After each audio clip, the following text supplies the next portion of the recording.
সম্পর্ক ঠিক করতে হবে। দুজনের সম্পর্ক ভেঙে গেছে, দুজনের সম্পর্কটা আবার আগের জায়গায় নিয়ে আসতে হবে।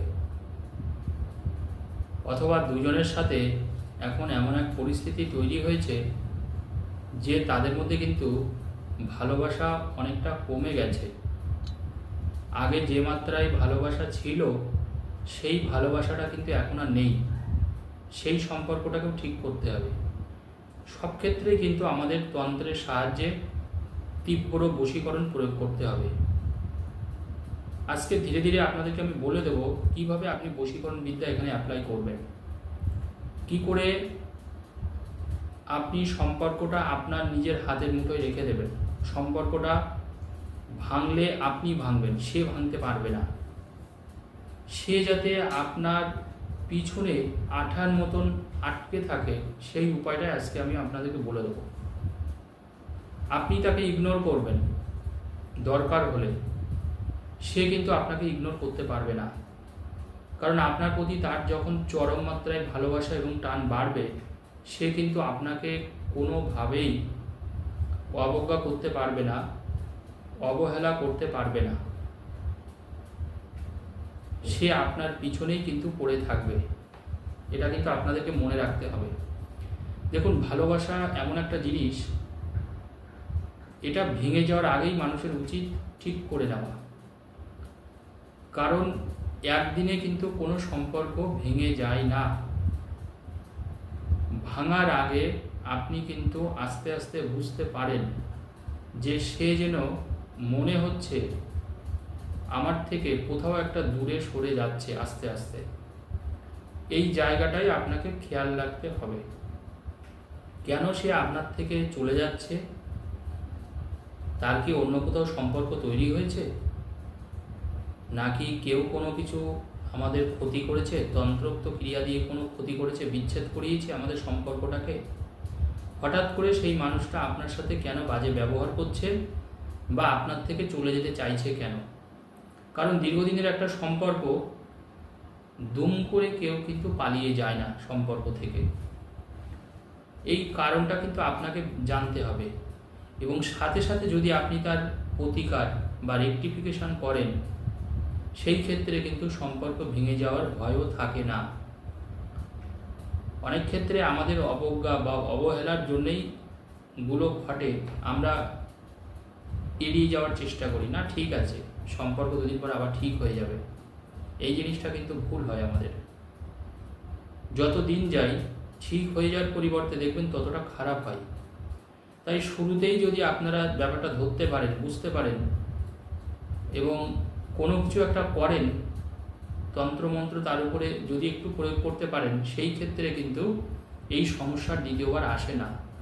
আমার দীর্ঘ অভিজ্ঞতা থেকে আপনাদের এই কথাগুলো কিন্তু আমি শেয়ার করছি। অনেক মানুষকে আমি বলেছি, তারা বলেছে শাস্ত্রীজি না, আমি বুঝতে পেরেছি, প্রথম আমি বুঝতে পেরেছি, বুঝতে পারিনি তা না, তারা অস্বীকার করেনি। কিন্তু আমি ভাবতাম যে না, সম্পর্কটা বোধহয় ঠিক হয়ে যাবে, আরও সময় দিয়েছিলাম, আমি ধৈর্য ধরেছিলাম। দেখুন, কিছু ক্ষেত্রে আপনাকে অ্যাক্টিভ হতে হবে, নিজের থেকে এগিয়ে আসতে হবে। কারণ অনন্তকাল দুজন যদি আলাদা থাকেন, যদি কোনো সম্পর্ক না থাকে, তবে মনে রাখবেন যেটুকু সম্পর্কটা ঠিক করার একটা সম্ভাবনা তৈরি হয় বা একটা আশার আলো দেখা যায়, সেটাও কিন্তু আস্তে আস্তে নিভে যায়। কোনো যোগাযোগ নেই, কোনো সম্পর্ক নেই, 5 বছর, 10 বছর, 3 বছর, 1 বছর, সেই ক্ষেত্রে কিন্তু আমরা যারা এইসব কাজগুলো নিয়ে কাজ করি, কারণ দীর্ঘ 20টা বছর তো আর কম সময় না, কম দিন না, কয়েক লক্ষ মানুষের হয়তো কাজ করেছি এতদিন ধরে, তখন আমাদের ক্ষেত্রে চাপ হয়ে যায় কাজটা করা। সম্পর্ক ভেঙে গেছে, 2 বছর হয়ে গেছে, কোনো যোগাযোগ নেই, কথা নেই। একজন বলল, গুরুজি আপনাকে এই কাজটা করতে হবে। ভাবুন একবার, 2 বছর কোনো যোগাযোগ নেই, কথা নেই, কোনো কিছু নেই। এমন না সম্পর্কটা 7 দিন ভেঙেছে, 1 মাস ভেঙেছে বা 3 মাসও ভেঙেছে, অনেক দিন হয়ে গেছে, কোনো দেখা সাক্ষাৎ নেই, কোনো যোগাযোগ নেই। সেই ক্ষেত্রে আমাদের চাপ বাড়ে, কারণ আমাদের তো কাজগুলো করতে হয়। তো সবসময় মনে রাখবেন, যত সময় দেবেন তত কিন্তু ব্যাপারটা ভালো তো হবেই না, উল্টে খারাপ হবে। কিছু ক্ষেত্রে আমাদের ধৈর্য ধরা প্রয়োজন, কিন্তু এই রিলেশনশিপের ক্ষেত্রে মনে রাখবেন অ্যাজ কুইক অ্যাজ পসিবল, অর্থাৎ যত দ্রুত সম্ভব আপনাকে এগিয়ে আসতে হবে, না হলে কিন্তু আপনার ভালোবাসাকে আপনাকে হারাতে হবে, সেটা আপনাকে চোখের সামনেই দেখতে হবে। দেখুন, এত কথা আমি বললাম এই জন্যেই যাতে আপনারা একটু হলেও সচেতন হন, আপনার ভালোবাসা টিকে থাকুক, সারা জীবনই থাকুক, সম্পর্ক নিয়ে যাতে আপনার চোখের জল না ফেলতে হয়, আপনাকে যাতে কোনো কষ্ট পেতে না হয়, তার জন্যেই আমার এই ছোট্ট কথা। আজকে আপনারা যেটা করবেন, খুব সহজ উপায় আপনাদেরকে বলে দিচ্ছি। যাদের যাদের এরকম বিরক্তিকর হয়ে গেছে সম্পর্কটা, আর নিতে পারছেন না, মনে হচ্ছে মানে কি করব ভেবে কুল পাচ্ছেন না, সম্পর্ক একটা দিশাহীন অবস্থায় আছে, তাদের জন্যে যে ছোট্ট উপায় আমি বলে দেবো, সম্পর্কটা দেখবেন আবার জুড়ে যাবে, আবার জুড়ে যাবেই যাবে। আপনাকে যেটা করতে হবে সেটা হচ্ছে আপনি দুটো নীলকণ্ঠ ফুল নেবেন। এখন দেখবেন নীলকণ্ঠ ফুল অ্যাভেলেবেল, সব জায়গায় পাওয়া যায়। এছাড়া এখন শ্রাবণ মাস, বাবার মাস চলছে, ভগবান দেবাদিদেব মহাদেবের মাস চলছে, শ্রাবণ মাস এখনও চলছে, এখনও প্রায় 15-16 দিন আছে। তো দেখুন, এই মাসে আপনারা সব জায়গায় নীলকণ্ঠ ফুল পাবেন, এখন খুব পাওয়া যাচ্ছে নীলকণ্ঠ ফুল। দুটো নীলকণ্ঠ ফুল যে কোনো জায়গা থেকে কালেক্ট করুন। দেখুন, আপনারা যখন নিজেরা কাজ করবেন, এই কষ্ট কিন্তু আপনাদের করতে হবে।